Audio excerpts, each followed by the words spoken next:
नमस्कार दोस्तों, मैं हूं आपका होस्ट सूरज कुमार और आप देख रहे हैं IGNOU IQ Hindi YouTube channel. आज हम बात करेंगे BE VAE 181 के MCQ question answer series test पर।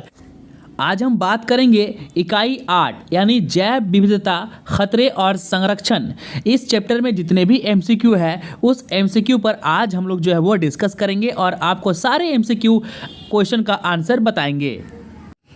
वीडियो को शुरू करने से पहले आपको बता दें कि हमारे पास BE VAE 181 का MCQ क्वेश्चन आंसर सीरीज भी अवेलेबल है PDF के रूप में।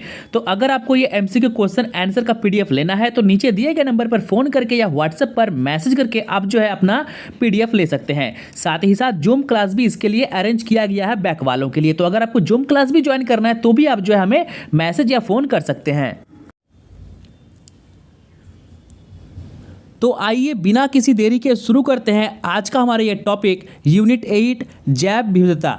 इसका हम लोग MCQ सवालों को जो है वो देखते हैं। आपके स्क्रीन पे आपका सबसे पहला जो सवाल है वो है पृथ्वी पर जीवन लगभग कब शुरू हुआ था। आपके सामने 4 ऑप्शन है 3.5 मिलियन वर्ष पूर्व, उसके बाद ऑप्शन बी है 5 मिलियन वर्ष पूर्व, यहाँ पे गलती से 3.5 आ गया है। उसके बाद है ऑप्शन सी 2.5 मिलियन वर्ष पूर्व और आखिर में है 4.5 मिलियन वर्ष पूर्व। तो इसका जो सही आंसर होगा वो होगा ऑप्शन ए 3.5 मिलियन वर्ष पूर्व। आगे बढ़ते हैं। आगे आपका सवाल है जैव विविधता की हानि का मुख्य कारण है। क्या कारण है भाई? भूमि उपयोग में बदलाव, बदलती जलवायु और जैविक आक्रमण या उपरोक्त सभी। तो इसमें क्या हो जाएगा? उपरोक्त सभी हो जाएगा, यानी भूमि उपयोग में बदलाव से भी होता है, बदलती जलवायु से भी हो सकता है और जैविक आक्रमण से भी हो सकता है, यानी उपरोक्त सभी जो है आपका हो जाएगा सही आंसर। आगे बढ़ते हैं। अधिवास का क्या अर्थ है? देखिए, अधिवास का अर्थ होता है जहाँ पर भोजन मिले, जहाँ पे आवास मिले और जहाँ पे प्रजनन की सुविधा हो, यानी भोजन, आवास और प्रजनन। तो इसमें भोजन और आवास आपका सिर्फ ऑप्शन ए में है, तो option E is the correct answer. चलिए आगे बढ़ते हैं। आगे है निम्न में से कौन सा एक भंगुर अधिवास का उदाहरण है? तो हमने पढ़ा है कि जो कोरल रीफ है, ठीक है, ये आपका क्या है? भंगुर अधिवास का जो है वो उदाहरण है। तो कोरल रीफ आपका हो जाएगा सही बिल्कुल आंसर, और ये काफ़ी इंपॉर्टेंट जो है वो क्वेश्चन है। आगे बढ़ते हैं। प्रजातियों के चयनात्मक विनाश का आदर्श उदाहरण क्या है भाई? सबसे आदर्श उदाहरण क्या है? यात्री कबूतर। यात्री कबूतर का कहने का तात्पर्य है कि पहले के ज़माने में कबूतर को एज अ मैसेंजर यानी एज अ डाकिया यूज़ किया जाता था।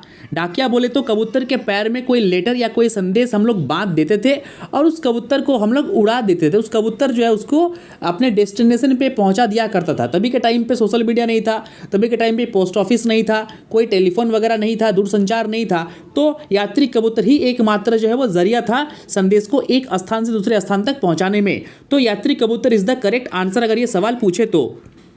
चलिए आगे बढ़ते हैं। आगे है पशुओं की प्रजाति के तेजी से विलुप्त होने का कारण क्या है?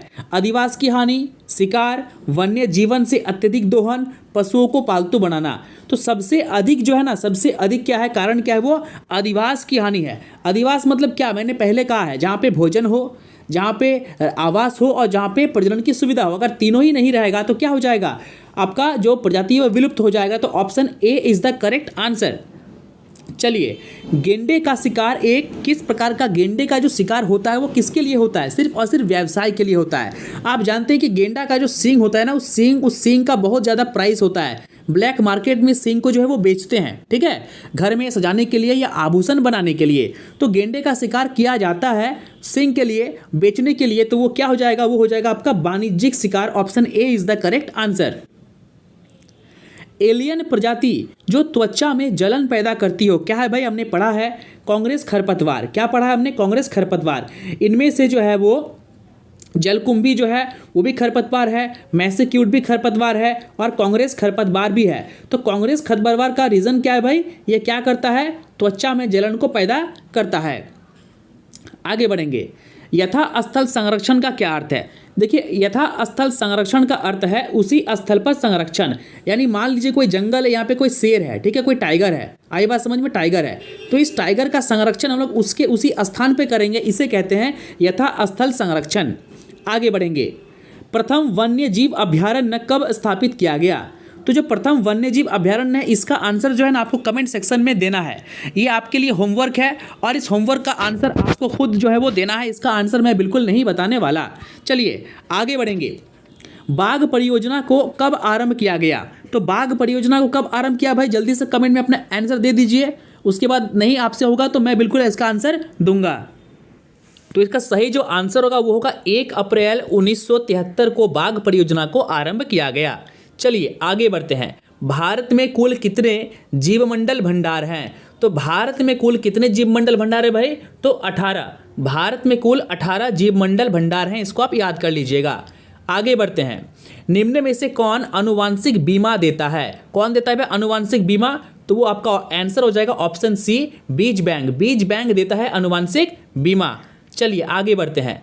कृत्रिम वीर्य संचयन उपयोगी होता है किसके लिए भाई? तो हाथी के लिए होता है। किसके लिए होता है? हाथी के लिए। कृत्रिम वीर्य संचयन का अर्थ होता है कृत्रिम रूप से जो है बच्चे को पैदा करना, तो उसे कहते हैं वो है हाथी के लिए। आई बात समझ में? चलिए वर्तमान में भारत में कितने रामसार केंद्र हैं? कितने रामसार केंद्र है भाई वर्तमान में? तो आपका सही आंसर हो जाएगा 26 जो है वो रामसार केंद्र हैं। जलाशयों का प्रथम अंतर्राष्ट्रीय सम्मेलन कहाँ आयोजित किया गया था? तो इसका आंसर होगा ईरान के रामसार में। ईरान के रामसार में, रामसार एक जगह है ईरान में, तो वहाँ पे जलाशयों का प्रथम अंतर्राष्ट्रीय सम्मेलन आयोजित किया गया था। मछली एवं चावल की फसलों की अत्यधिक हानि करने वाला खरपतवार कौन है भाई? तो इसका आंसर हो जाएगा जलकुंभी। जलकुंभी से मछली और चावल दोनों के फसलों को हानि होता है।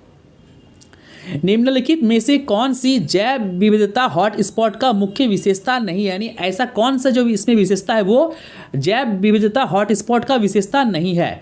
तो पहला हो जाएगा बड़ी संख्या में प्रजाति, इसमें होता है। प्रचुर मात्रा में स्थानिक प्रजाति, बिल्कुल होता है। निरंतर खतरे में प्रजाति, ये भी होता है। तो क्या नहीं होता है भाई, कौन सा नहीं होता है? बड़ी संख्या में विदेशी प्रजातियां।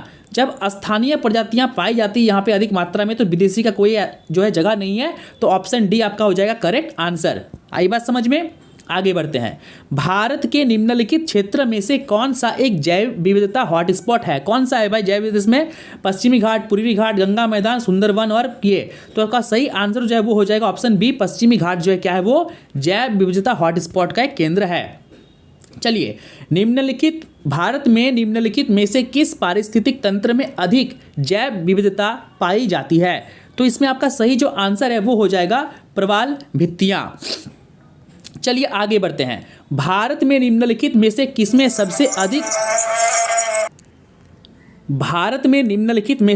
सबसे अधिक अनुवांशिक विविधता पाई जाती है? जूम क्लास में सभी ने इस पर जो है काफ़ी कंफ्यूज सभी को हुआ था, और जो मैंने एमसीक्यू बनाया है उस पर भी सभी को कंफ्यूज हुआ था। कंफ्यूज बिल्कुल नहीं करना है। आपके बुक में अगर आम दिया हुआ है तो बिल्कुल गलत नहीं दिया हुआ है, आम होता ही है, लेकिन धान सबसे पहले होता है। ठीक है, तो मतलब कि सबसे अधिक विविधता किस में होता है? सबसे अधिक होता है धान में। ठीक है, उसके बाद होता है आम में। तो ऑप्शन में मान लीजिए कि धान नहीं है, तो उस कंडीशन में आम आपका सही आंसर होगा। लेकिन यहाँ पे ऑप्शन में ऑलरेडी मैंने धान को दे दिया है, तो धान इज द करेक्ट आंसर। आई बात समझ में?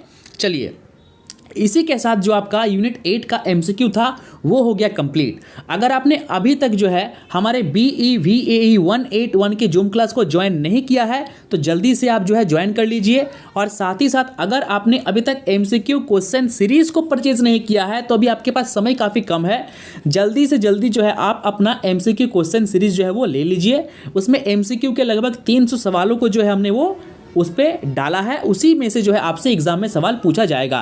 तो जल्दी से जल्दी इसे परचेज कर लीजिए, अन्यथा जो है समय काफ़ी कम है, 2 दिन अभी आपके पास टाइम है। उस 2 दिन में जो है 2-3 दिन में आप अच्छे से इसको जो है वो पढ़ सकते हैं।